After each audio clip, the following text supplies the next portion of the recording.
Hali gani ndugu mpenzi mtazamaji wa Mapya Uvira TV, karibu tukupashe kwa kile kitu ambacho kinaendelea duniani kwa sasa.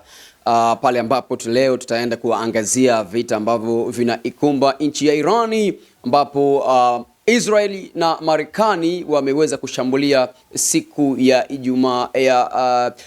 Jumamosi, ambapo Israeli iliweza kushambulia Iran kwa makombora ya ballistic, makombora ya masafa marefu, na kuweza kumuua kiongozi wa Iran wa kidini ambaye anaitwa Al-Khamenei.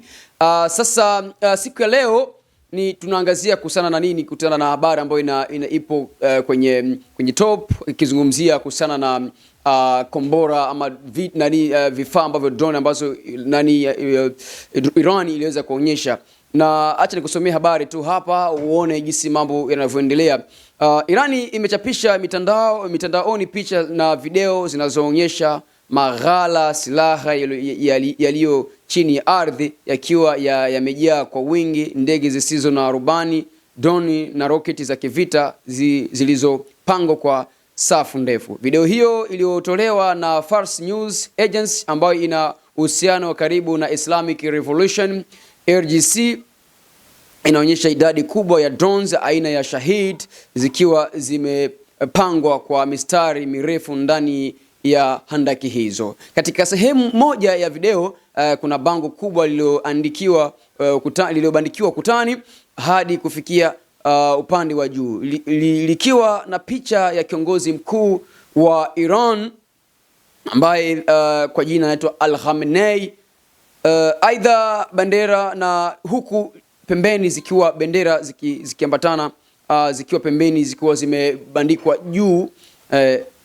Sehemu nyingine inaonyesha malori mawili ya kibabe, mitambo ya kurushia drones za Shahid, ambapo kila lori lina uwezo wa kubeba drone 4 kwa wakati mmoja. Kwa mujibu wa taarifa hizo, gharama ya kutengeneza drone moja ya Shahid ni maelfu ya machechi tu ya dola za Kimarekani na kutengenezwa kwa muda mfupi, jambo linalofanya kuwa silaha ya gharama nafuu na inavyoweza kulizalishwa kwa wingi pia. Lakini vile vile tutaenda kuangazia kuhusiana na, ukiachana hiyo habari ambayo inazungumzia Iran kuonyesha mitambo yake na zile drone za kivita na makombora ya masafa marefu ambayo walisema leo siku ya Jumanne, kiongozi mmoja na nukuu kiongozi mmoja ambaye aliweza kusema kwamba aliweza kuambia kwamba kiongozi mkuu wa Iran aliweza kuambia mtu yote ambaye anajua iko Israeli na unapenda maisha yako mazima, unapenda wewe uishi, basi anza haraka sana kufanyaje? Anza haraka sana kubanduka na kutoka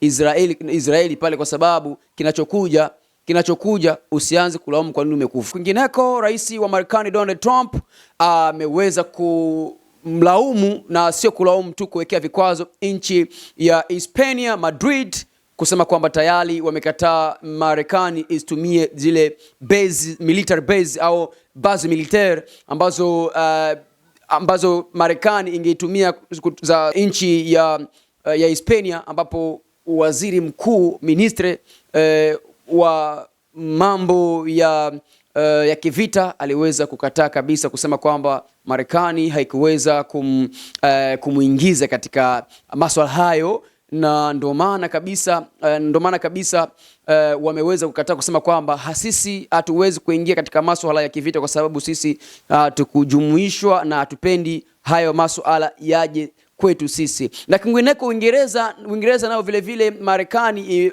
imekasirika Donald Trump baada ya ministre au waziri huyu mkuu ambaye ni wanasema premier minister aliweza kukataa, kusema kwamba kumpa vifaa, kwa sababu Marekani walikuwa nataka Uingereza iweze kusimamia ile swala la Iran ili waweze kumpiga Iran. Lakini baada ya Iran kupiga mabomu katika base ambayo ni military base ya base militaire ambayo ni sehemu ya kimkakati ya kivita ya Iran ya Uingereza, na kuweza kusambuka moja kwa moja, na hapo ndipo ambapo Uingereza walipata mashaka, kusema hapana, kwa sababu tukikupatia vifaa au tukitumia base zetu kumpiga Iran na yeye atakuja kutupiga, kwa sababu hii vita Iran anaichukulia kama vile serious na sio utani, kwa sababu siku za awali Donald Trump, rais wa Marekani, aliweza kuambia viongozi wa Iran kusema kwamba yeye awapige, yani Marekani impige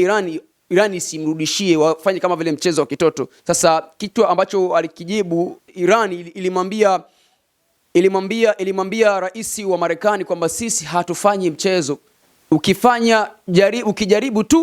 ukijaribu tu kupiga tu kombora, basi na sisi tunalijibu hapo hapo. Na ndicho ambacho kinaendelea. Nikwambie tu nchi ambazo saizi Marekani, kabla yote Marekani imewaambia watu wake ambao wanaishi Bahrain, Egypt, Iran, Iraq, Israel, the West Bank and Gaza, Jordan, Kuwait, Lebanon, Oman, Qatar, Saudi Arabia, Syria na United Arab Emirates waweze kuondoka haraka sana iwezekanavyo. Kwa sababu gani? Kwa sababu wanaona moto ni hatari. Marekani ilikuwa nafikiri kwamba vita itakuwa ni ya kawaida tu na haitajumuisha nchi zote, lakini vile vile kama unavyokumbuka mpenzi mtazamaji wa Mapya Uvira TV, Iran imeweza kupiga military base ambazo za Marekani ambazo zinaishi Uarabuni pale, ikaweza kusambua na kuweza kusambua jengo kubwa ambalo lilikuwa linahusiana na ambasada, niseme hivyo, ambasada ya Marekani ambayo inaishi Uarabuni iliweza kusambuliwa na Irani, na vile vile na military base zile ambazo zilikuwa zile sehemu za mafanda ambapo na vifaa vingi. Lakini nikwambie kwamba Marekani kama vile Marekani, jeshi kubwa lake lipo nje ya nchi.